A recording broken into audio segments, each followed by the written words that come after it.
Estaba sentada en esa silla de plástico duro en la comisaría de Chicago, con el brazo todavía palpitando bajo mi blusa de manga larga cuando escuché su voz resonando por el pasillo.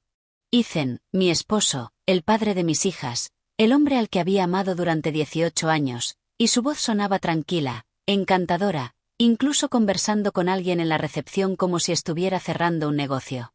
El estómago se me revolvió. Me había seguido. Abracé mi bolso contra el pecho y sentí el teléfono vibrar dentro. Seguramente era el otra vez, el 10º mensaje desde que salí de la casa. Pero esta vez no iba a responder. Esta vez había cruzado una línea y no había vuelta atrás. Él lo sabía. Por eso estaba allí. La puerta de la pequeña sala se abrió y una agente de policía con el cabello recogido en un moño apretado entró. Su uniforme estaba impecable, sus ojos cansados, la mirada de alguien que había visto esa escena 1000 veces. Se sentó frente a mí, encendió el ordenador y suspiró antes de pedirme mi nombre completo. Sarah Miller, dije. Mi voz salió fina, casi un susurro. 42 años, dentista, casada, 2 hijas. Tecleó despacio. El golpeteo de las teclas parecía demasiado fuerte en la sala pequeña que olía a café rancio y papel. Miré mis manos. Mis uñas estaban perfectamente cuidadas, pintadas en un tono nude neutro. Las uñas de una mujer que tiene tiempo, dinero y una vida organizada. Uñas que no encajaban con el moretón morado oscuro que se extendía bajo la manga de mi blusa. ¿Qué viene a denunciar hoy, Sarah? Abrí la boca, la cerré, la volví a abrir. Las palabras estaban atascadas en mi garganta, espesas y secas. Decirlo en voz alta a un desconocido en una comisaría significaba admitirlo, hacerlo real. Significaba que ya no era la Sarah con la bonita consulta en Lincoln Park. La Sarah que publicaba fotos de cenas familiares en Instagram, la Sarah con casi 2 años de matrimonio y un apartamento con vistas al parque. Mi esposo me agredió, dije. Y esta vez fue delante de mis hijas. Silencio. Ella dejó de teclear y me miró, no con lástima, sino con algo peor, reconocimiento, como si yo fuera una más. Y tal vez lo era. ¿Puede enseñármelo? Preguntó. Me subí la manga. El moretón estaba peor que esa mañana. Parecía una pintura abstracta. Tonos de morado profundo, azul oscuro con amarillo verdoso en los bordes. La marca de sus dedos era tan clara que se podían contar. 4 dedos, el pulgar al otro lado.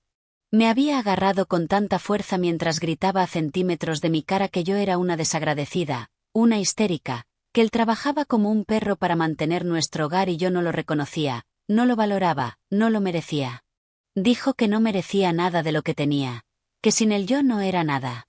Lo dijo mirándome directamente a los ojos. Luego apretó mi brazo hasta que grité. Y cuando grité, Emily y Sophie aparecieron en la puerta del dormitorio. Mis niñas lo vieron todo. Se me quebró la voz. No llores, Sarah, no aquí, no ahora. Había ensayado esto durante todo el trayecto en coche. Me prometí que sería fuerte, objetiva, firme. Pero cuando lo dices en voz alta, cuando sueltas lo que has estado guardando durante meses, durante años, todo se derrumba. Y yo me derrumbé allí mismo, en esa silla de plástico, mientras la gente sacaba un pañuelo de la caja sobre su escritorio y me lo entregaba sin decir palabra. Voy a llamar al detective, dijo levantándose. Necesita escuchar esto. No, dije rápido, agarrándole el brazo. Está ahí fuera, mi esposo. Me siguió. Vi su coche aparcado delante. Frunció el ceño.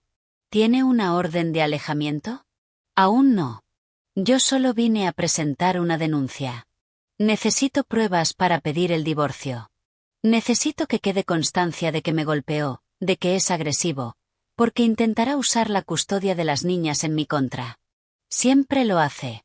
Siempre consigue que yo parezca la loca. Ella asintió y pude ver que conocía ese guión de memoria. ¿Cuántas mujeres se habrían sentado en esa misma silla? ¿Cuántas habrían contado la misma historia con palabras distintas? Espere aquí, dijo, y salió. Me quedé sola en la sala. El viejo aire acondicionado zumbaba como el motor de un frigorífico averiado. Escuchaba voces apagadas afuera, pasos, un teléfono sonando. Y entonces volví a oír la voz de Ethan, más fuerte esta vez, impaciente. Preguntaba si podía hablar conmigo, decía que todo era un malentendido, que éramos un matrimonio, que era un asunto familiar. Cerré los ojos, respiré hondo, el olor a café viejo mezclado con limpiador a pino. Sentí el sabor metálico del miedo en la boca. Pero debajo del miedo había algo más. Rabia. Una rabia silenciosa y fría que llevaba meses alimentando. Desde el día que me gritó delante de Emily, desde la vez que empujó a Sophie cuando intentó defenderme, desde la noche en que encontré el mensaje de texto en su teléfono y él le dio la vuelta acusándome de paranoica, de invadir su privacidad. Había esperado demasiado, soportado demasiado, creído durante demasiado tiempo que cambiaría, que solo era una mala racha, que el Ethan que conocí al principio volvería. Pero ese Ethan nunca existió. O tal vez solo existió el tiempo suficiente para que me casara con él, me quedara embarazada y entrelazara mi vida con la suya de una forma que parecía imposible de deshacer. Pero yo tenía un secreto, una carta bajo la manga que él no podía imaginar. La puerta se abrió de nuevo. Entró un hombre de poco más de 50 años. Barba canosa bien recortada, el traje arrugado de un detective. Llevaba una carpeta color manila bajo el brazo y una expresión seria que no era exactamente dura, pero tampoco amable. Era profesional, cansada, como alguien que ha visto lo peor de la humanidad y aún así se presenta a trabajar cada día. ¿Sarah Miller? Preguntó sentándose en la silla que la agente había dejado libre. Soy el detective Evans. La agente me puso al tanto. Agresión física, ¿correcto? Asentí. Abrió la carpeta, sacó un bolígrafo. ¿Puede contarme qué pasó? Y se lo conté desde el principio, desde la estúpida discusión por los platos que había dejado en el fregadero por milésima vez, desde el momento en que dije que estaba cansada, que yo trabajaba tan duro como él, que también merecía un descanso. Desde el momento en que se levantó lentamente de su silla, de esa manera que tiene cuando está perdiendo el control, y caminó hacia mí. Me agarró aquí, dije mostrando de nuevo el brazo, y gritó que yo no valía nada, que si no fuera por él sería solo otra dentista en alguna clínica de barrio, que el dinero con el que monté mi consulta era un préstamo de su empresa constructora, que podía quitármelo todo. El detective dejó de escribir y me miró. ¿Dijo que podía quitárselo todo?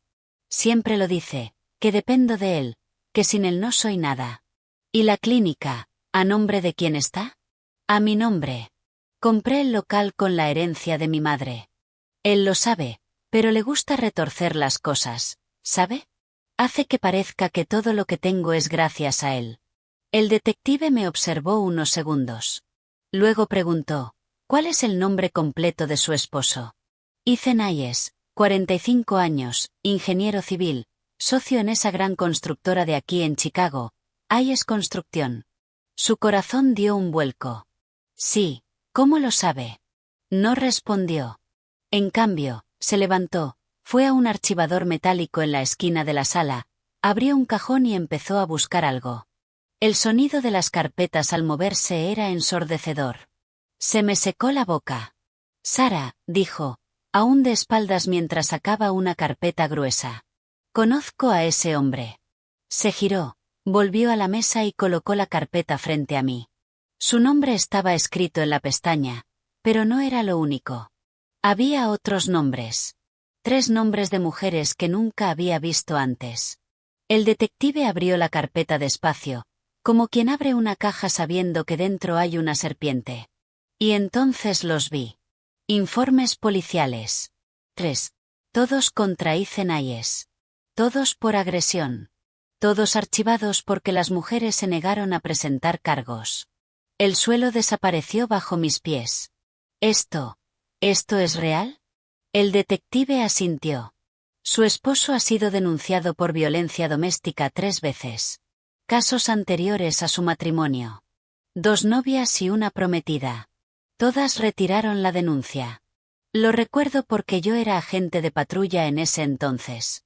Y una de esas mujeres casi muere. Le rompió 2 costillas, pero su familia apareció, ofreció dinero y ella se echó atrás. No podía respirar. 3 mujeres, 3 antes que yo, Y él nunca lo mencionó, nunca admitió que tenía antecedentes. Me había casado con un agresor en serie. Había metido a mis hijas en una casa con un hombre que casi mata a alguien. Sara, dijo el detective, y su voz era más baja ahora, casi suave. Usted no es la primera, y si no hace algo ahora, probablemente no será la última. Las lágrimas salieron calientes y rápidas. No quería llorar, pero era imposible contenerlas. Porque todos esos años pensé que el problema era yo. Que lo provocaba. Que era demasiado sensible, demasiado dramática, demasiado exigente. Él me convenció de ello. Me hizo creer que ningún otro hombre me soportaría, que tenía suerte de tenerlo. Pero no era verdad. Nada de eso era verdad. Yo solo era otra más en su lista. Otra mujer que había elegido para destruir poco a poco. ¿Puede ayudarme? Pregunté. Puedo y lo haré. Pero necesito que usted también me ayude. Necesito que no se rinda. Necesito que llegue hasta el final. Porque esta vez, Sara, esta vez voy a hacer que ese hombre responda por lo que ha hecho. Asentí, me sequé las lágrimas con el dorso de la mano y luego busqué en mi bolso, lo abrí y saqué mi teléfono. Lo desbloqueé y le mostré la carpeta que había creado 8 meses atrás. La carpeta llamada Evidencia. Dentro había 47 archivos de audio de discusiones, 23 fotos de moretones, 6 vídeos del rompiendo cosas en la casa y una grabación de 2 minutos en la que me amenazaba con matarme si alguna vez intentaba dejarlo. El detective tomó el teléfono, miró la pantalla y luego me miró a mí. Y por primera vez desde que entré en esa comisaría vi algo en sus ojos que no era cansancio. Era respeto. «Es usted inteligente», dijo. «No», respondí, «solo estoy cansada de ser estúpida». Y allí, en esa fría sala de la comisaría, mientras afuera mi esposo esperaba para convencerme de rendirme una vez más, me quité la alianza de oro del dedo, la que llevaba grabado para siempre en el interior, y la coloqué sobre la mesa metálica rayada, justo en el centro de la carpeta. Con los informes de las otras mujeres que había destruido antes que yo, el para siempre había terminado, y mi verdadera lucha apenas comenzaba. Para entender cómo terminé en esa comisaría con 8 meses de pruebas guardadas en mi teléfono, necesito llevarte atrás, 18 años, a cuando conocí a Icenayes en una fiesta de graduación del Colegio de Odontología de la UIC. Tenía 24 años, recién graduada, con un vestido azul. Mi mamá me había regalado unos tacones que me apretaban pero eran hermosos, el cabello suelto sobre la espalda. Me sentía bonita, poderosa, lista para conquistar el mundo. Había pasado 5 años estudiando como una loca, haciendo rotaciones en clínicas públicas, despertándome a las 5 de la mañana para tomar el tren. Mi madre vendió su apartamento para ayudarme a pagar la universidad después de que mi padre muriera. Le debía todo. Y esa noche, con el diploma en la mano, estaba segura de que devolvería cada centavo, cada sacrificio, cada noche que pasó haciendo arreglos de ropa para complementar su pensión. Fue mi amigo Daniel, un compañero de clase, quien me presentó a Icen. Era primo de alguien, estaba allí solo para conocer gente. Ingeniero civil, también recién graduado, ya trabajando en la constructora de su padre. Guapo de esa manera clásica, ojos claros, sonrisa amplia, el aire confiado de alguien que creció sin tener que demostrar nada a nadie. Llevaba una camisa blanca con las mangas remangadas, un reloj caro en la muñeca. Olía a colonia de diseñador. Me miró como si yo fuera la única persona en la fiesta. Me preguntó por la odontología, por mis planes, por lo que quería hacer. Y escuchaba, o al menos eso creí. Hizo las preguntas correctas, se rió de mis chistes, me tocaba el brazo al hablar. Al final de la noche me pidió el número. 3 días después me llamó y me invitó a cenar. El restaurante era demasiado elegante para mí.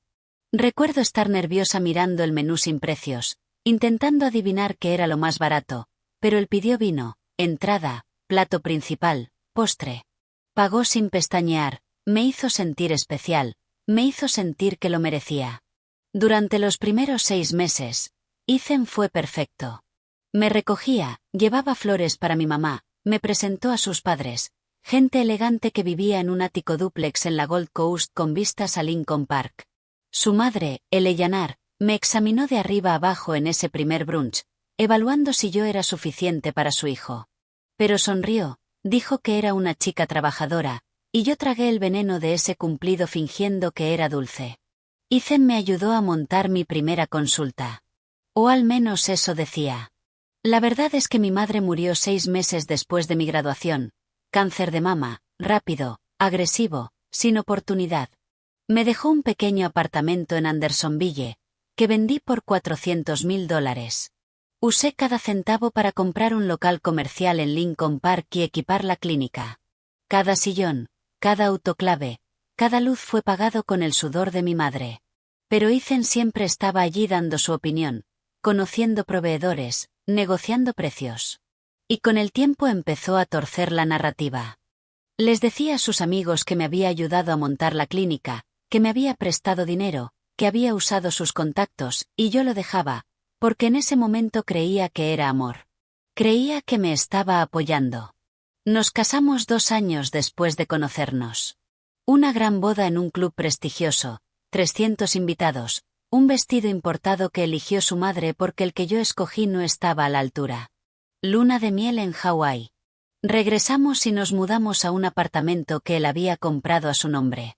Sugerí poner los 2 nombres en la escritura, ya que yo ayudaría con la hipoteca, pero se rió y dijo que no era necesario, que estábamos casados, que lo suyo era mío. Le creí. Emily nació 1 año después. Sophie, 2 años más tarde, y fue entonces cuando las cosas empezaron a cambiar. Despacio, tan despacio que ni siquiera lo noté. Primero fueron los comentarios. Yo estaba demasiado cansada. Me quejaba demasiado. No mantenía la casa lo suficientemente bien. Él trabajaba todo el día y volvía esperando que todo estuviera en orden, pero había juguetes tirados, platos en el fregadero, yo en pijama manchado de comida de bebé. Me disculpaba, intentaba hacerlo mejor. Contraté un servicio de limpieza, pero entonces se quejó del dinero. Dijo que gastaba demasiado, que no sabía administrar las finanzas, aunque pagaba la limpiadora con el dinero de mi clínica, pero siempre encontraba la manera de hacerlo sonar como si fuera su dinero. Luego vinieron los gritos. Llegaba estresado del trabajo y cualquier cosa era motivo para explotar. Sophie llorando, Emily pidiendo atención, yo preguntando si podía ayudar con el baño. Todo se convirtió en razón para gritar. Y gritaba fuerte, gritaba cosas horribles, que yo era incompetente, que se arrepentía de haberse casado conmigo, que lo había atrapado con hijos, que si no fuera por las niñas se habría ido hace mucho. Lloraba escondida en el baño, abrazaba a mis hijas y les pedía perdón por lo que habían oído. Intentaba explicar que papá solo estaba cansado, solo estresado, que en el fondo nos quería. Y lo creía. Creía que si yo fuera mejor esposa, mejor madre, mejor ama de casa, él volvería a ser el hombre de la fiesta de graduación, el que me miraba como si fuera especial. Pero nunca volvió porque ese hombre nunca existió realmente. Solo era una máscara. Los años pasaron. Emily se convirtió en una niña callada que evitaba a su padre. Sophie se volvió una niña ansiosa que se mordía las uñas y le tenía miedo a la oscuridad. Y yo me convertí en una sombra. Trabajaba en la clínica durante el día, sonreía a los pacientes, fingía que todo estaba bien. Volvía a casa y caminaba sobre cáscaras de huevo, midiendo cada palabra, cada gesto, intentando no provocar una explosión. Ethan empezó a controlar el dinero. Yo ganaba bien en la clínica, pero insistió en que depositara todo en una cuenta conjunta. Decía que era para facilitar las cosas, para administrarlo juntos, pero él era quien tenía el control. Decidía que era un gasto esencial y que era un capricho mío. Tenía la contraseña de la banca en línea. Yo pedía comprar ropa para las niñas y tenía que justificar cada centavo, pero él se compraba un reloj de $500 y decía que era una inversión. Hubo un momento en que intenté enfrentarme. Dije que quería mi propia cuenta separada, mi propio dinero. Me aplicó la ley del silencio durante una semana. Me ignoraba cuando entraba en una habitación. Giraba la cabeza cuando intentaba hablar. Las niñas lo notaron y estaban aterrorizadas. Al final cedí. Me disculpé. Dije que estaba siendo tonta y volvimos a su rutina. Luego empezaron los empujones. Nada que dejara marca, solo cuando discutíamos y yo me acercaba demasiado. Me empujaba con fuerza o me agarraba la muñeca con dureza cuando intentaba salir de la habitación durante una pelea. La primera vez que realmente me empujó fue hace 3 años. Caí hacia atrás sobre el sofá, me golpeé la cabeza con el reposabrazos, vi estrellas. Dio un portazo al salir. Regresó 2 horas después con flores y una disculpa. Dijo que había perdido el control, que estaba bajo presión en el trabajo, que no volvería a pasar. Volvió a pasar, una y otra vez. Y yo empecé a aceptarlo, a normalizarlo, a creer que tal vez si lo provocaba, que tal vez era demasiado dramática. Lo decía tan a menudo que empecé a dudar de mí misma. ¿Estaba exagerando? ¿Eran todos los matrimonios así? ¿Era demasiado débil para manejar a un hombre de verdad? Pero un día todo cambió. Fue hace 8 meses. Emily estaba en su habitación haciendo deberes. Sophie veía la televisión en la sala. Yo estaba en la cocina preparando la cena cuando Ethan llegó. Había estado bebiendo, no mucho, pero lo suficiente para estar más suelto, más cruel. Empezó a quejarse de la comida antes incluso de que la sirviera. Dijo que estaba harto de la pasta, que él pagaba las cuentas y merecía algo mejor. Respiré hondo. Dije que si quería algo diferente también podía cocinar, que yo trabajaba tanto como él y estaba cansada. Fue lo peor que pude decir. Lanzó el plato al fregadero. Se hizo añicos. Los fragmentos de cerámica volaron. Uno me cortó la mano. Grité y vino hacia mí. La cara roja, el dedo frente a mi rostro, gritando que yo era una desagradecida, que sin él no era nada, que podía dejarme en la calle con las niñas sin un centavo. Emily apareció en la puerta de la cocina. Nunca olvidaré su cara, el miedo en sus ojos, la decepción, la mirada que decía, «Mamá, ¿por qué le permites hacer esto?»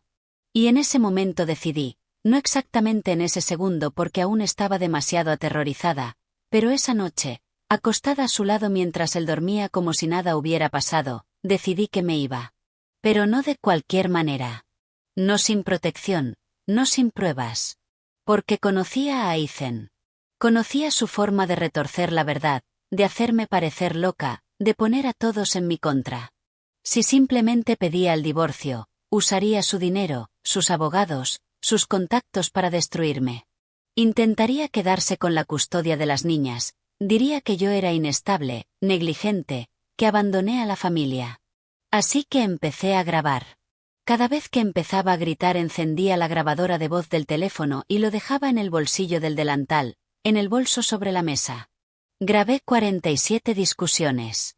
47 veces me llamó incompetente, estúpida, inútil. 47 veces dijo que me dejaría en la calle, que me quitaría a mis hijas, que me destruiría. Empecé a fotografiar cada marca, cada moretón, cada rasguño. Cada vez que me agarraba el brazo con demasiada fuerza, me apretaba la muñeca, me empujaba la cabeza. 23 fotos en 8 meses. Lo grabé rompiendo cosas 6 veces, platos, vasos, el control remoto, la puerta del armario, cosas que luego afirmaría que yo había roto, que yo lo había provocado, que era mi culpa. Y luego está la grabación de 2 minutos, la peor, la que grabé en secreto hace 3 semanas cuando mencioné la palabra divorcio por primera vez. Solo dije que tal vez sería mejor para nosotros, que no éramos felices, que las niñas estaban sufriendo. Cerró con llave la puerta del dormitorio, se acercó a mi cara y dijo con esa voz baja y fría que era peor que los gritos: «Si alguna vez intentas dejarme, Sarah, acabaré contigo. Te quitaré a tus hijas. Cerraré tu clínica. Le diré a todos que estás loca, que me engañaste, que no vales nada. Y si eso no es suficiente, te mataré. ¿Me oyes? Te mataré y nadie lo sabrá jamás». Grabé cada palabra y la guardé en una carpeta protegida con contraseña. Llamé a mi amiga Jessica, una abogada que conocía desde la universidad, ahora una de las mejores especialistas en derecho de familia y violencia doméstica. Le conté todo, le mostré las pruebas. Me explicó la estrategia. Dijo que necesitaba ir a la policía, presentar una denuncia, que con esas pruebas podría conseguir una orden de protección. la custodia de las niñas y una parte justa de los bienes. Pero tenía miedo. Miedo de que se enterara. Miedo de que cumpliera su amenaza. Miedo de perder a mis hijas. Hasta el empujón delante de ellas hace 2 días. El empujón que dejó la marca morada. El empujón que Emily vio y empezó a llorar. El empujón que Sophie, de 13 años, grabó en secreto con su teléfono porque mi hija ya sabía que necesitábamos pruebas. Fue entonces cuando supe que era ahora o nunca. Tomé a las niñas, las dejé en casa de mi hermana. Ella siempre había sospechado de Ethan. Les dije que tenía que ocuparme de algo y conduje directo a la comisaría. Y ahora, sentada en esa sala mirando los informes de las otras mujeres, lo entendí todo. Ethan no me había elegido por casualidad. Tenía un patrón. Mujeres a las que podía controlar, mujeres que dependían de él de alguna manera, mujeres a las que podía destruir lentamente hasta que ya no supieran quiénes eran. Pero conmigo cometió un error. Porque debajo de todo, debajo del miedo y la inseguridad que él había sembrado en mí, todavía estaba la Sara que se pagó la carrera a sí misma. La Sara que construyó una clínica desde cero. La Sara que heredó la fuerza de una madre que vendió su casa para pagar la educación de su hija, y esa Sara no iba a rendirse. El detective Evans cerró la carpeta y me miró a los ojos. ¿Estás lista para llegar hasta el final?, preguntó. Lo estoy, dije. Y esta vez mi voz no tembló. El detective Evans pasó las 2 horas siguientes escuchando cada archivo de audio, mirando cada foto, viendo cada vídeo que yo había guardado en mi teléfono. Tomaba notas, pausaba, rebobinaba, tomaba más notas. La agente que me habló primero entraba y salía varias veces, trayendo agua, café, formularios. Me bebí el café aunque estaba frío y era horrible, solo para tener algo que hacer con las manos, que no dejaban de temblar. Afuera, Ethan seguía esperando. Podía sentir su presencia como si fuera una sombra atravesando la pared. Cada media hora preguntaba cuánto faltaba. Decía que tenía una reunión, que era absurdo retenerme allí tanto tiempo, que conocía a gente importante, que iba a llamar al abogado de la familia. Que llame, dijo el detective sin apartar la vista de la pantalla del ordenador mientras transfería mis archivos. Va a necesitar un abogado muy, muy bueno. Cuando terminó de documentarlo todo, levantó el teléfono e hizo una llamada. Juez Avance, soy el detective Evans del Distrito 18. Perdone que la moleste fuera de horario, pero tengo un caso urgente aquí. Necesito una orden de protección de emergencia. Riesgo inminente. El agresor está aquí mismo en la comisaría ahora, esperando a la víctima. Tiene un historial de 3 denuncias previas que fueron retiradas. Esta vez, la víctima tiene pruebas grabadas, 47 audios, 23 fotos de lesiones, 6 vídeos de daños a la propiedad y una amenaza de muerte grabada de forma directa. Hubo una pausa mientras escuchaba. Luego, sí, señora. Se lo estoy enviando todo por correo ahora mismo. Gracias. Colgó y me miró. ¿Tienes dónde quedarte esta noche? ¿Algún lugar que él no conozca? En casa de mi hermana. Él sabe dónde vive, pero nunca ha estado allí. No se lleva bien con mi familia. Bien. Irás allí ahora. La jueza firmará la orden de protección esta noche. Para mañana por la mañana no podrá acercarse a menos de 500 pies de ti o de tus hijas. No puede llamar, ni escribir, nada. Si la viola, queda detenido en el acto. ¿Y el apartamento?, pregunté. Mis cosas, las cosas de las niñas. Mañana por la mañana volverás con escolta policial y recogerás lo que necesites. El resto lo resolveremos después. El resto. El apartamento de 2,5 millones de dólares, los muebles que yo había elegido, la ropa, los libros, los juguetes de las niñas, las fotos familiares enmarcadas que ahora eran solo mentiras enmarcadas. Toda la vida que había construido y que ahora tendría que desmontar pieza por pieza. Tengo mi clínica, dije. Soy dueña del edificio. Hay un pequeño apartamento arriba que uso para descansar entre citas. Podemos quedarnos ahí mientras lo organizo todo. Incluso mejor. ¿Tiene alarma? ¿Cámaras? Las instalé el mes pasado. El detective sonrió por primera vez. ¿De verdad te preparaste para esto? Tuve 8 meses para planear. Se levantó. Voy a traerlo aquí. Voy a notificarle sobre el informe policial y sobre la orden de protección que está en camino. Va a perder los nervios. Lo negará todo. Intentará convencerme de que estás loca. He visto esta película 1000 veces. ¿Quieres estar aquí o prefieres salir por la puerta de atrás? Quiero estar aquí. ¿Estás segura? Absolutamente. Porque necesitaba verlo. Necesitaba ver su cara cuando supiera que esta vez no me iba a echar atrás, que esta vez había sido más lista, que había subestimado a la mujer a la que llamaba estúpida, incompetente, inútil. El detective salió. Escuché su voz en el pasillo llamando a Ethan por su nombre. Escuché sus pasos acercándose. Me latía el corazón tan fuerte que pensé que podría desmayarme, pero respiré hondo, entrelacé las manos sobre el regazo y mantuve la espalda recta. La puerta se abrió. Ethan entró y cuando me vio allí sentada, con el detective a mi lado y la carpeta de evidencia sobre la mesa, su expresión cambió. Durante una fracción de segundo vi miedo en sus ojos. Miedo real. Pero enseguida volvió a ponerse la máscara. La sonrisa cansada, la mirada condescendiente, el suspiro de un hombre paciente lidiando con una mujer histérica. Sara, cariño, dijo, con una voz suave como miel envenenada. ¿Qué está pasando? ¿Por qué no contestas mis llamadas? Estaba preocupado. Las niñas están preguntando por ti. No hables de mis hijas, dije. Mi voz salió firme, más firme de lo que esperaba. Parpadeó. ¿Cómo que tus hijas? Son nuestras hijas. Sara. Miró al detective. Detective, no sé qué le habrá contado mi esposa, pero últimamente ha estado muy estresada, muy ansiosa. Incluso le sugerí que viera a un terapeuta, pero se negó. Tiene estos episodios. A veces se inventa cosas, retuerce situaciones. ¿Qué me invento cosas? Dije, y sentí subir la rabia caliente por la garganta.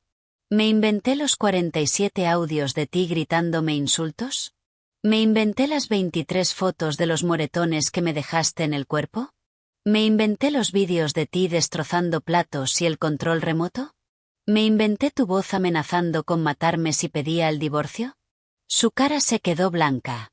¿Tú me grabaste? Grabé todo durante 8 meses. Cada grito, cada amenaza, cada acto de violencia, y ahora el detective tiene una copia de todo. Ethan miró al detective. Ella no puede hacer eso. Es una invasión de privacidad. Es ilegal. El detective cruzó los brazos. En realidad, señor Hayes, sí puede. En Illinois es legal grabar una conversación de la que usted forma parte. Y créame, lo he escuchado todo, cada segundo, incluida la parte en la que usted dice que la va a matar.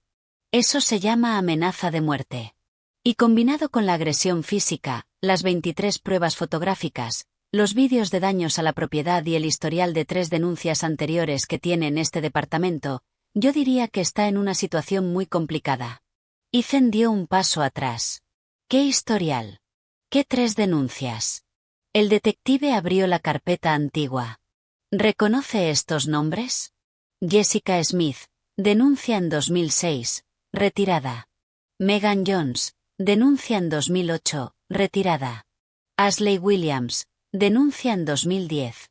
2 costillas rotas. Casi muere. Denuncia retirada después de que su familia ofreciera un acuerdo económico. Sigo. Eso fue hace años, balbuceó Ethan. Yo era joven. He cambiado. Yo. No has cambiado, lo cortó el detective. Solo te volviste más cuidadoso.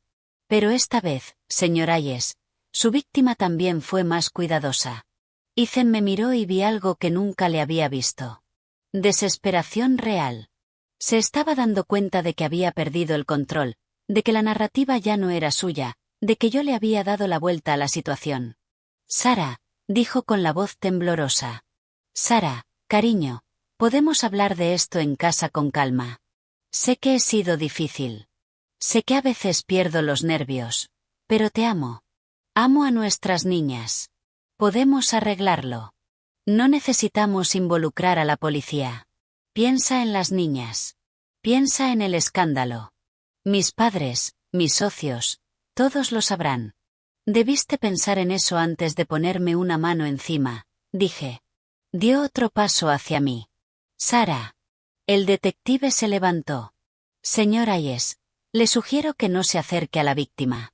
Acabo de recibir confirmación de la jueza. La orden de protección ha sido concedida. Tiene prohibido acercarse a Sarah Miller o a sus hijas a menos de 500 pies. No puede llamar, escribir, enviar correos, nada. Cualquier violación resultará en su detención inmediata. Ethan se quedó paralizado. Esto es ridículo. No puedo ver a mis propias hijas. Sus hijas hablarán con un psicólogo infantil designado por el tribunal. Después de eso, la jueza decidirá sobre visitas supervisadas. Por ahora, no. ¿Y mi casa? ¿Me están echando de mi propia casa? Por ahora, la señora Miller y sus hijas se marcharán. Habrá una audiencia pronto para decidir quién reside en el hogar durante el proceso de divorcio. Ethan soltó una risa amarga. ¿Divorcio? Sara, tú no me vas a divorciar. Tengo los mejores abogados de Chicago. Tengo dinero. Tengo conexiones. No vas a conseguir nada. Entonces me levanté. Lo miré directamente a los ojos y dije, ¿de verdad crees que te tengo miedo después de 18 años aguantando tus gritos, tus empujones, tus humillaciones? ¿Crees que voy a rendirme ahora? Me subestimaste, Ethan. Pensaste que era débil. Pensaste que dependía de ti. Pero tengo mi clínica. Tengo mi propio dinero. Tengo mis pruebas. Y tengo una abogada que está esperando verte en el juzgado. ¿Qué abogada? En ese momento sonó mi teléfono. Era Jessica. Puse el altavoz. Sara, ¿está todo bien por ahí? Su voz resonó en la sala. Todo está perfecto, Jessica. El detective acaba de confirmar la orden de protección. Perfecto. Ya preparé la demanda de divorcio contencioso con solicitud de custodia exclusiva de las niñas y división de bienes. La presento en el Daily Center mañana a primera hora. Y Sara, esa información que me diste sobre el desfalco en la empresa constructora, ya se la pasé a la Fiscalía del Estado. Van a querer hablar con Ethan muy pronto. La cara de Ethan se puso roja. ¿Qué desfalco? ¿Qué información? Yo sonreí. Esos $120,000 que moviste de la cuenta conjunta durante los últimos 6 meses, Ethan. ¿Creíste que no me daría cuenta? ¿Creíste que no vería los extractos? Lo transferiste a nombre de tu secretaria y pensaste que yo era demasiado estúpida para descubrirlo, pero lo hice. Y también descubrí que estás usando dinero de la empresa para pagar la hipoteca del apartamento de tu amante. Amanda, ¿verdad? La chica guapa de 28 años, que vive en un apartamento de $600,000 en el West Loop, que compraste a su nombre para que tu esposa no se enterara. Pues bien, Ethan, me enteré. Silencio absoluto. Incluso el detective parecía impresionado. ¿Cómo? ¿Cómo lo sabes? Susurró Ethan. Porque durante los últimos 8 meses no solo estaba grabando audios. Cariño, contraté a un investigador privado. Te siguió. Te fotografió entrando y saliendo de su apartamento, te fotografió cenando en restaurantes de las afueras donde creías que nadie te reconocería. Fotografió el contrato de compra del apartamento y descubrió que estás usando la empresa como pantalla para ocultar bienes. La voz de Jessica volvió a sonar por el altavoz, y eso, señor Hayes, se llama fraude fiscal, blanqueo de dinero y malversación. Los socios de Hayes Construcción también van a querer hablar con usted. Me imagino que a su padre le encantará saber que está usando el negocio familiar para financiar su aventura. Ethan se tambaleó, agarrándose de la mesa para no caer. Tú planeaste esto. Me tendiste una trampa. No, dije. Tú te tendiste la trampa solo. Yo solo recogí las piezas. El detective se levantó. Señor Hayes, le sugiero que se marche ahora. La señora Miller saldrá con escolta. Tiene 1 hora para estar fuera del radio de 500 pies alrededor de ella. Si me entero de que violó la orden de protección, pasará la noche en una celda. ¿Entendido? Ethan me miró con un odio tan puro que sentí el aire volverse pesado. Pero debajo de ese odio había algo más. Derrota. Sabía que había perdido. Por primera vez en su vida, Ethan Hayes no tenía el control. «Vas a arrepentirte de esto», dijo en voz baja. «No», respondí, «tú sí». Salió hecho una furia, dando un portazo. Escuché sus pasos alejarse por el pasillo hasta que desaparecieron por completo. Y entonces, solo entonces, las piernas me fallaron. Me desplomé en la silla y empecé a llorar. Pero no era un llanto de tristeza. Era alivio. Era libertad. Era el peso de 18 años levantándose de mi cuerpo. El detective me puso una mano en el hombro. «Fuiste muy valiente». «No me siento valiente», dije entre sollozos. «Me siento agotada». «El valor no es la ausencia de miedo», dijo. «Es tener miedo y hacerlo igual». «Hiciste lo correcto, Sara, por ti y por tus hijas». Me sequé las lágrimas, me levanté, agarré mi bolso y salí de esa comisaría por la puerta principal, escoltada por un agente hasta mi coche. Al encender el motor miré por el retrovisor. Ethan estaba al otro lado de la calle, junto a su coche, observándome, pero no se acercó porque ahora tenía miedo. Miedo de que lo arrestaran, miedo de perderlo todo, miedo de la mujer que intentó destruir y que ahora estaba en pie, erguida, lista para luchar. Aceleré y no miré atrás. Los 3 días siguientes fueron un borrón de abogados, papeleo y miradas de lástima. Fui con escolta policial a recoger nuestras cosas del apartamento. Ethan no estaba, pero su presencia colgaba en cada habitación como un fantasma furioso. Empaqué ropa, juguetes, documentos. Emily me ayudó en silencio. Sophie lloró cuando tuvo que elegir qué muñecas llevarse. Nos mudamos al apartamento encima de mi clínica. Era pequeño, solo 2 habitaciones, pero era mío. Comprado con el dinero de mi madre. Ethan nunca había puesto un pie allí. Pensaba que ese lugar era demasiado simple. Decía que debería alquilarlo como más espacio de oficina en lugar de desperdiciarlo. Pero ahora ese espacio era nuestro refugio. Las niñas hicieron 1.000.000 de preguntas. ¿Dónde está papá? ¿Por qué no podemos verlo? ¿Vamos a volver a casa? Respondí con cuidado, con la verdad, de una manera que pudieran entender. Les dije que papá y yo nos íbamos a divorciar, que a veces los adultos ya no pueden vivir juntos, que no era su culpa. Nunca fue su culpa. Emily, por ser mayor, entendía más de lo que yo habría querido. Una noche entró en mi habitación y dijo: «Mamá, yo siempre supe que papá era malo contigo. Solo que no sabía qué hacer. Lo siento por no haberte defendido». Abracé a mi hija y lloré sobre su hombro. «No tenías que defenderme, cariño. Eres una niña. Era mi trabajo protegerte y tardé demasiado. Pero ahora estamos a salvo. Te lo prometo». Jessica trabajaba como una máquina. Presentó el divorcio, pidió custodia exclusiva, solicitó $1.000 al mes de manutención y empezó el proceso de dividir los bienes. Ethan contrató el bufete más caro de Chicago, 3 abogados contra Jessica. Ella no se intimidó. La conferencia de conciliación se programó para 10 días después de que yo presentara la denuncia. Entré al juzgado con las piernas temblando. Jessica a mi lado, sosteniendo un archivador grueso con todas las pruebas. Ethan estaba allí con un traje gris impecable, el cabello perfectamente peinado, la postura de un empresario exitoso, pero cuando me vio, la máscara se le cayó un segundo. Vi el odio, la humillación, porque todos allí lo sabían, el personal del juzgado, los otros abogados, la gente esperando en las sillas de plástico. Todos sabían que el respetado ingeniero Ethan Hayes era un maltratador. Entró la jueza Vance. Una mujer de unos 60 años, cabello gris recogido en un moño, gafas en la punta de la nariz y una expresión indescifrable. Se sentó, abrió el expediente y leyó en silencio durante largos minutos. El sonido de las páginas al pasar era el único sonido en la sala. Luego se quitó las gafas, miró a Ethan y dijo: «Señor Hayes, ¿es consciente de la gravedad de las acusaciones contra usted?» Su abogado se levantó. «Su señoría, mi cliente niega todas las acusaciones». Esto es un intento de difamación orquestado por su esposa, que busca una ventaja económica en el divorcio. La jueza arqueó una ceja.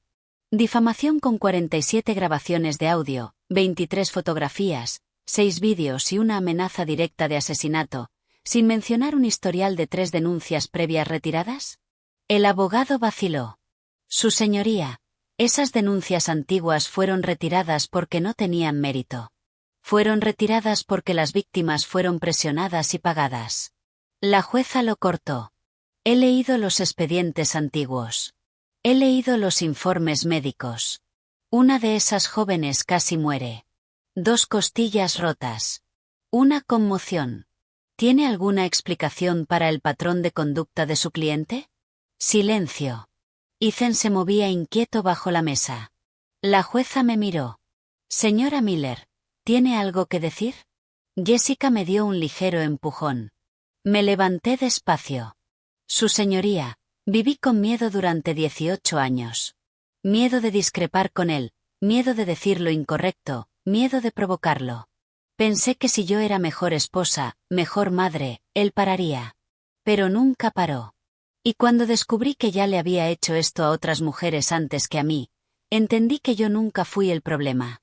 Él es el problema, y no voy a permitir que mis hijas crezcan creyendo que esto es normal, que un hombre puede golpear, humillar y amenazar, y que una mujer tiene que quedarse callada. La jueza asintió. ¿Tiene las grabaciones? Jessica puso una memoria USB sobre la mesa. La jueza la tomó, la conectó a su portátil y reprodujo el primer archivo de audio. La voz de Ethan llenó la sala. Esa voz que yo conocía tan bien, gritando que yo no servía, que sin él no era nada, que me dejaría en la calle. Vi al abogado cerrar los ojos. Vi a Ethan hundirse en la silla. La jueza escuchó 3 minutos y pausó.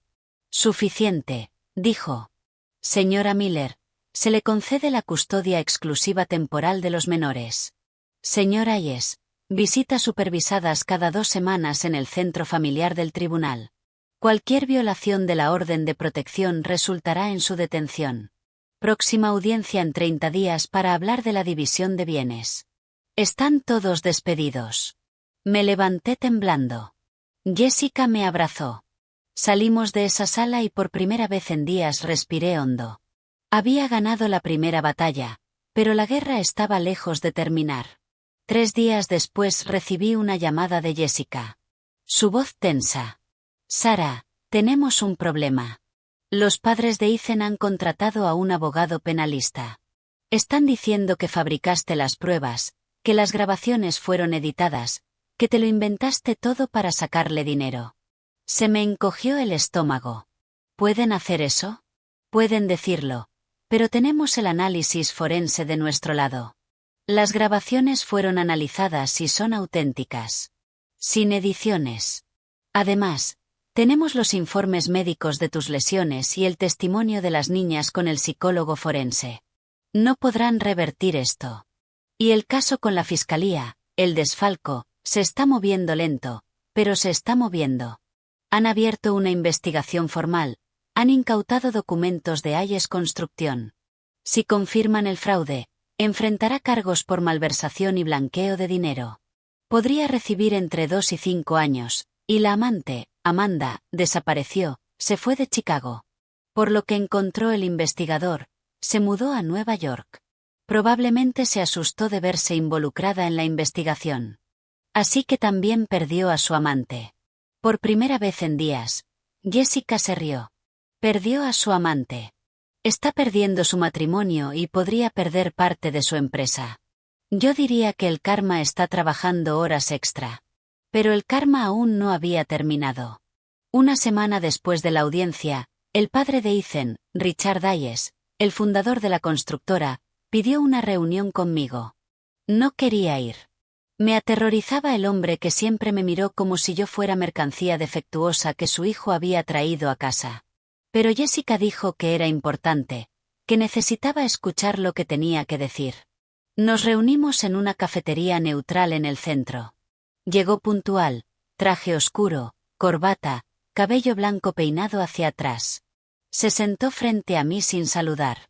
Seré directo, dijo. He visto las pruebas. He escuchado las grabaciones. Mi hijo es un cobarde y un criminal, y esta vez no voy a protegerlo. Me quedé en silencio, atónita. Él continuó. Cuando lo denunciaron hace años, yo pagué a esas jóvenes para que se callaran. Pensé que era joven, inmaduro, que aprendería. No aprendió. Empeoró. Y ahora está arrastrando el apellido de la familia, el nombre de la empresa, por el barro. Así que estoy aquí para proponer un trato. ¿Qué tipo de trato? Voy a sacarlo de la sociedad en Ayes Construcción. Su parte pasará a sus hermanos. Tú te quedas con el apartamento de Lincoln Park, la propiedad total de tu clínica, y depositaré $1,500,000 en tu cuenta como compensación por los años de abuso. A cambio, no demandas a la constructora por daños y no arrastras el nombre Ayes por los medios más de lo necesario. Miré a Jessica. Me devolvió una mirada que decía, es una buena oferta. Volví a mirar al señor Ayes. ¿Y él, Ethan? ¿Qué castigo enfrentará? Responderá por sus crímenes. No voy a pagarle un abogado penalista caro. Se defenderá solo. Y cuando la investigación del Estado termine, si es condenado, cumplirá su condena sin mi interferencia. ¿Y mis hijas? Quiero la garantía de que no obtendrá custodia compartida. Solo visitas supervisadas hasta que sean adultas. Aceptado. Firmaré un documento apoyando tu solicitud de custodia exclusiva. ¿Por qué hace esto? Pregunté. Después de todo, es su hijo. El señor Ayes me miró a los ojos y por primera vez vi algo parecido al remordimiento. Por mi esposa, Eleanor.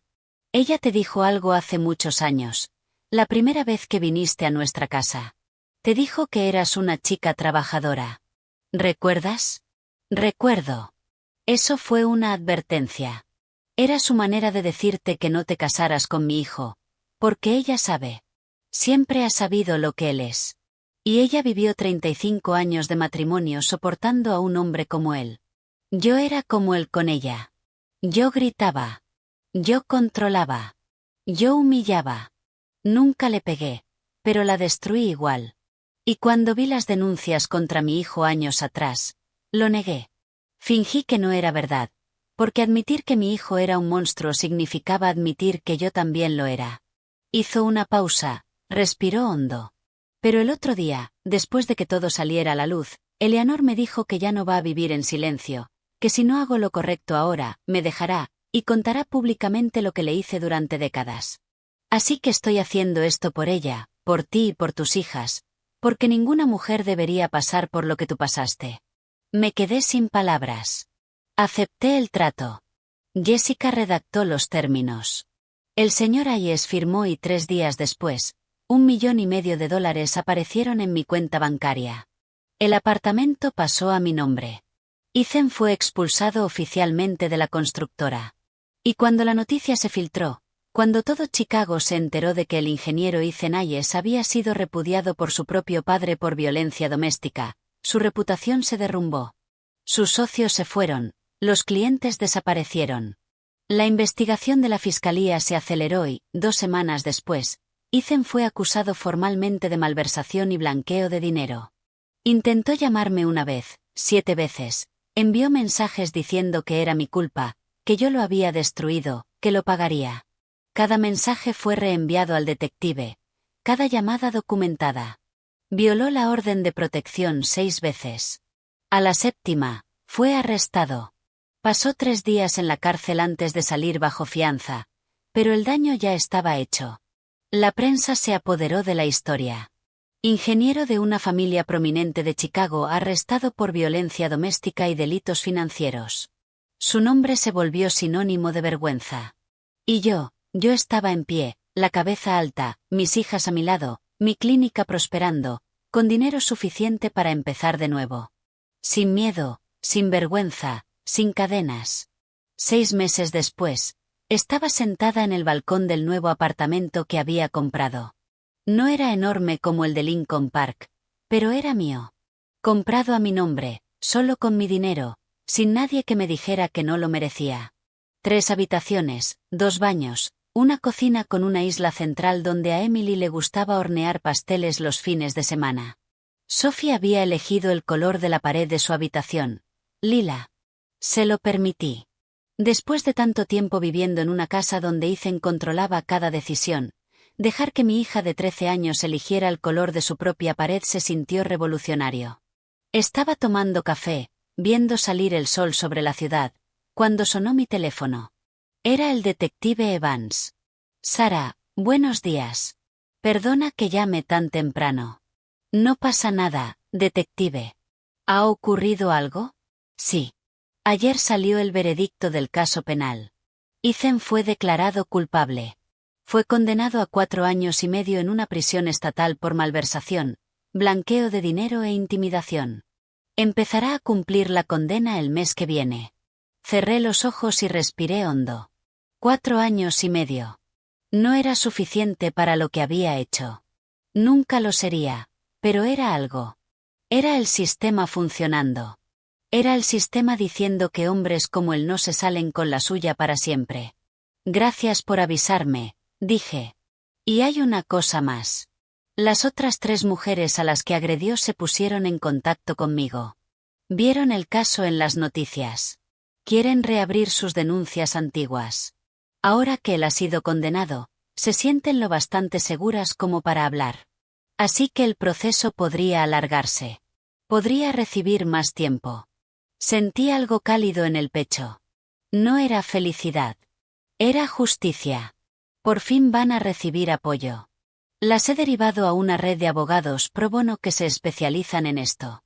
Tendrán toda la ayuda que necesiten. Yo puedo ayudar económicamente, dije, si lo necesitan. Hubo una pausa. Eres una mujer increíble, Sara. Le pasaré tu información de contacto al coordinador de la red. Seguro que lo agradecerán. Colgué.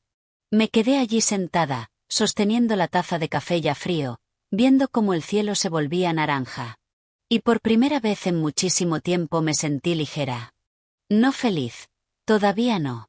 La felicidad llevaría tiempo, pero ligera, como si me hubieran quitado de la espalda un peso enorme. Emily apareció en el balcón en pijama, el pelo desordenado, los ojos hinchados de sueño. Buenos días, mamá. ¿Quién era? El detective. Ya salió la condena de tu padre. Va a ir a prisión. Ella se quedó callada un momento y luego se sentó a mi lado. ¿Debería sentirme mal por no sentirme mal? Le rodeé los hombros con el brazo. No, cariño. Tienes todo el derecho a sentir lo que sientas. Era tu padre, pero también era un hombre que te asustaba, que te hacía sentir miedo en tu propia casa. No hay una forma correcta de sentir esto. Solo desearía que fuera diferente, dijo en voz baja. Desearía tener un padre normal. Lo sé. Yo también lo deseo. Pero no podemos cambiar a las personas. Solo podemos elegir no estar cerca de quienes nos hacen daño. Sophie se despertó media hora después y también se lo conté. Ella lloró. A diferencia de Emily, todavía se aferraba a la esperanza de que su padre cambiaría, de que volvería a ser el hombre amable que ella se había inventado en su cabeza, el buen padre que en realidad nunca existió. La dejé llorar en mi regazo, le acaricié el pelo y le dije que estaba bien extrañarlo, estar confundida, estar enfadada, que los sentimientos no estaban mal y que tenía tiempo para procesarlo todo. Las niñas empezaron terapia todos los jueves a las 4 de la tarde.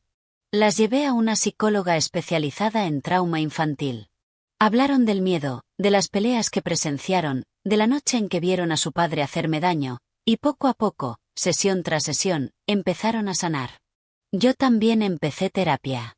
Todos los martes a las 6 de la tarde. Al principio pensé que no la necesitaba, que yo era fuerte, que ya lo había superado. Pero en la tercera sesión me derrumbé. Lloré durante 1 hora entera hablando de cosas que ni siquiera sabía que todavía dolían. La terapeuta, una mujer de unos 50 años, con voz suave y mirada firme, me dijo algo que nunca olvidaré. Sara, sobrevivir no es lo mismo que sanar. Tú sobreviviste. Ahora necesitas sanar. Y así empecé a sanar. Aprendí que el abuso había dejado marcas que no se ven. Me daba miedo tomar decisiones sola. Me aterrorizaba discrepar con la gente. Me disculpaba por cosas que no eran mi culpa. Creía que tenía que ser perfecta todo el tiempo o la gente me abandonaría. Aprendí que todo eso era el resultado de años de control, humillación y empequeñecimiento. Pero también aprendí que podía desaprenderlo, que podía reconstruirme, que podía mirarme al espejo y reconocer a la mujer que me devolvía la mirada. La clínica prosperaba. Sin el peso de Ethan saboteándome, diciéndome que yo no era suficiente, pude expandirme. Contraté a 2 dentistas más, renové la sala de espera, invertí en equipo nuevo. La lista de pacientes creció, la agenda se llenó, y por primera vez vi los frutos de mi trabajo sin que nadie más se atribuyera el mérito. Usé parte del dinero del acuerdo para crear un fondo que ayudara a mujeres víctimas de violencia doméstica. Contacté con la red de abogados voluntarios que el detective había mencionado y ofrecí tratamiento dental gratuito a mujeres que estaban dejando relaciones abusivas, porque recordaba lo que se siente al mirarte al espejo y ver un diente astillado, una sonrisa rota, y sentir vergüenza. Recordaba lo difícil que es sonreír cuando por dentro te sientes rota. 15 mujeres pasaron por mi clínica en los primeros 3 meses. Escuché sus historias, vi las marcas en sus rostros, y cada una que salía de allí con una sonrisa restaurada se sentía como una victoria. No solo para ellas, también para mí. Jessica se convirtió en mi mejor amiga.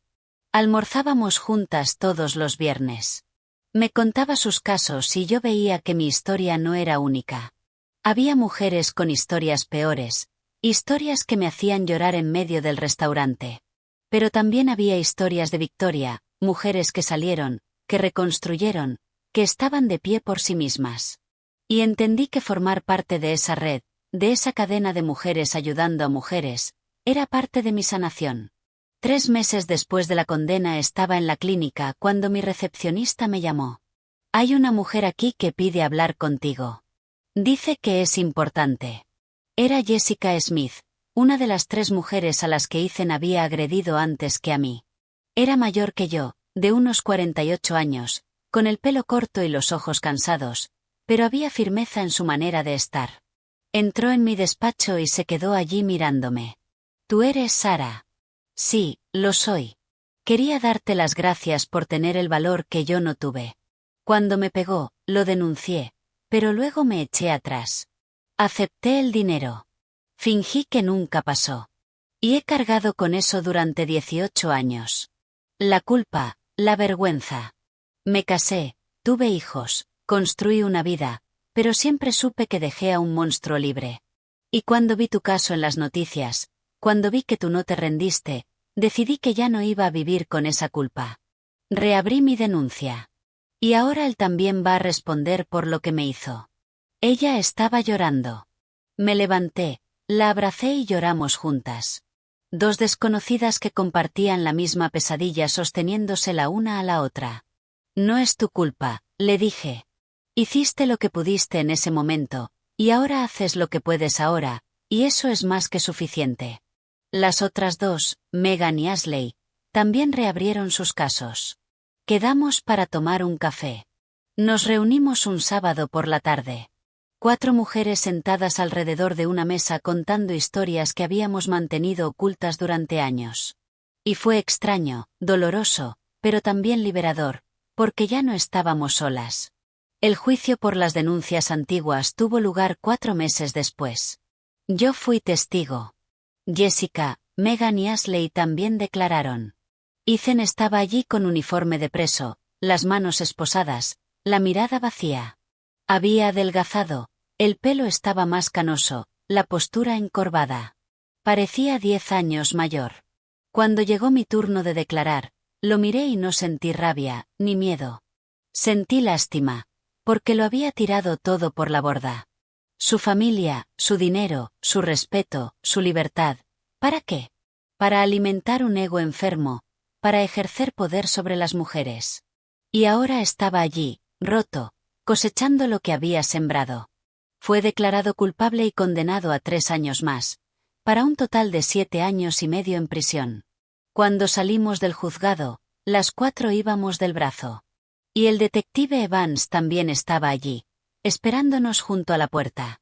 Se acercó, Nos estrechó la mano a cada una y dijo: «Sois las mujeres más valientes que conozco». Y le creí. Hoy, un año después de entrar por primera vez en esa comisaría con el brazo amoratado y una alianza en el dedo, me despierto sin miedo. Me despierto y preparo café. Me despierto y llevo a mis hijas al colegio. Me despierto y voy a trabajar a una clínica que es mía, construida con mi propio sudor. Me despierto sabiendo que soy libre. Libre del hombre que intentó destruirme. Libre de la narrativa que él construyó. Libre para ser quien siempre fui bajo todo ese miedo. Una mujer fuerte, capaz, merecedora de respeto. No voy a mentir y decir que todo es perfecto. Hay días malos.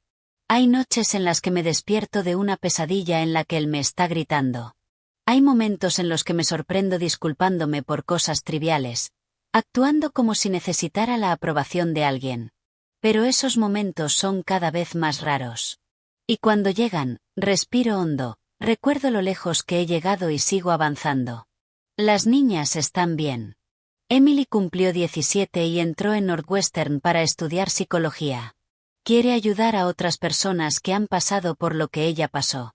Sophie cumplió 14 y está en una banda de rock en su escuela. Toca la batería. A mí me parece demasiado ruido, pero la dejo, porque el ruido de ella haciendo música es mucho mejor que el silencio asfixiante en el que vivíamos antes. Y yo estoy empezando de nuevo. Aprendí que empezar de nuevo no es borrar el pasado. Es construir un futuro nuevo encima de las ruinas. Y a veces las ruinas hacen la base más fuerte. Estoy saliendo con alguien otra vez. Nada serio todavía. Un hombre amable que conocí en una conferencia dental. Me trata con respeto, me pide mi opinión, escucha cuando hablo. Y cuando tuve un ataque de pánico en nuestra segunda cita porque alzó la voz para llamar a un camarero, no se enfadó. Me tomó la mano, se disculpó, dijo que lo entendía y esperó a que me calmara. Hay buena gente en el mundo. Yo solo lo había olvidado. Mi historia es de supervivencia, pero más que eso, es una historia de recuperación. Es sobre recuperar la voz que fue silenciada, el poder que fue robado y la vida que quedó en pausa. Es un recordatorio de que la dignidad no se negocia, de que el amor propio debe ir primero, y de que nunca, jamás, es demasiado tarde para empezar de nuevo. Recuerda, eres más fuerte de lo que puedes imaginar.